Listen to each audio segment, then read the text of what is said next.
কি করছো বাবুদের সাথে? এই যে বাবুদের টিপ লাগাচ্ছিলাম। কই দেখি কেমন টিপ লাগিয়েছো।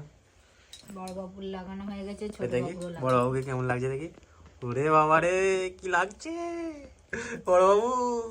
এখন উপর হতে শিখেছে তো, উপর হলেই টিপ এটাকে 15 মিনিটও লাস্টিং করে না। মুখ ঘষে ঘষে দুজনেই টিপ তুলে দেয়। ওই জন্য যখন একটু ছবি তোলা হয়, ফটোশ্যুট হয়, তাই জন্য টিপটা পরাই, তারপরে আবার উঠে চলে যায়। বুঝতেই পারবে না দেখি যে টিপ দেওয়া ছোট হয়েছে। বাবুকে কেমন লাগছে। ও পুরো হিরো লাগছে তো, বাবা ড্রেসটাও হেভি লাগছে। আজ বাবুরা নতুন ড্রেস পরেছে। এই ড্রেসটা অনলাইন থেকে নিয়েছিলাম বাবুদের জন্য, শীতে পরার জন্য নিয়েছিলাম। কারণ শীতে এরা হয়েছিল তো, সবাই মিলে এত পরিমাণে ড্রেস দিয়েছে, পরে পরে পরে পরে এই ড্রেসগুলো তোলা ছিল। কাল থেকে বৃষ্টি হচ্ছে বলে ওই জন্য এই ড্রেসগুলো পরিয়েছি। ঠান্ডা ওয়েদার, কেমন লাগছে তোমরা জানবে। আমার বাবুদের অনলাইন থেকে নিয়েছিলাম এই ড্রেস দুটো।